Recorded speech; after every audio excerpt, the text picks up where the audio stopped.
आज हम सुनेंगे विनायक चतुर्थी की व्रत कथा। श्री गणेश चतुर्थी व्रत की पौराणिक कथा के अनुसार एक बार भगवान शिव ने तथा माता पार्वती नर्मदा नदी के किनारे बैठे थे। वहां माता पार्वती ने भगवान शिव से समय व्यतीत करने के लिए चौपड़ खेलने को कहा। शिव चौपड़ खेलने के लिए तैयार हो गए, परंतु इस खेल में हार जीत का फैसला कौन करेगा, यह प्रश्न उनके समक्ष उठा तो भगवान शिव ने कुछ तिनके एकत्रित कर उसका एक पुतला बनाकर उसकी प्राण प्रतिष्ठा कर दी और पुतले से कहा, बेटा हम चौपड़ खेलना चाहते हैं, परंतु हमारी हार जीत का फैसला करने वाला कोई नहीं है, इसलिए तुम बताना कि हम दोनों में से कौन हारा और कौन जीता।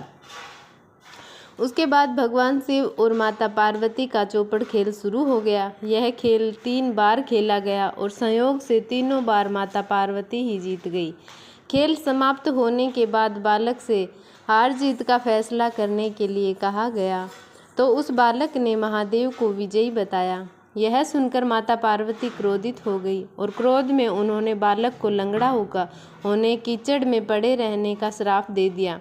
बालक ने माता पार्वती से माफ़ी मांगी और कहा कि यह मुझसे अज्ञानतावश ऐसा हुआ है, मैंने किसी द्वेष भाव में ऐसा नहीं किया।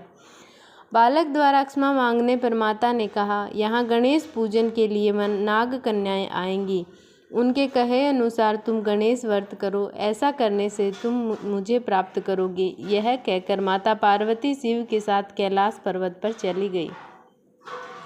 1 वर्ष बाद उस स्थान पर नाग कन्याएं आई। तब नाग कन्याओं से श्री गणेश के व्रत की विधि मालूम करने पर उस बालक ने 21 दिन लगातार गणेश जी का व्रत किया। उसकी श्रद्धा से गणेश जी प्रसन्न हुए और उन्होंने बालक को मनवांछित फल मांगने के लिए बोला। उस पर बालक ने कहा, हे विनायक, मुझसे इतनी शक्ति दीजिए कि मैं अपने पैरों से चलकर अपने माता पिता के साथ कैलाश पर्वत पर पहुंच सकूं और वे यह देखकर प्रसन्न होंगे। तब बालक को वरदान देकर श्री गणेश अंतर्ध्यान हो गए। इसके बाद वह बालक कैलाश पर्वत पर पहुंच गया और कैलाश पर्वत पर पहुंचने की अपनी कथा उसने भगवान शिव को सुनाई।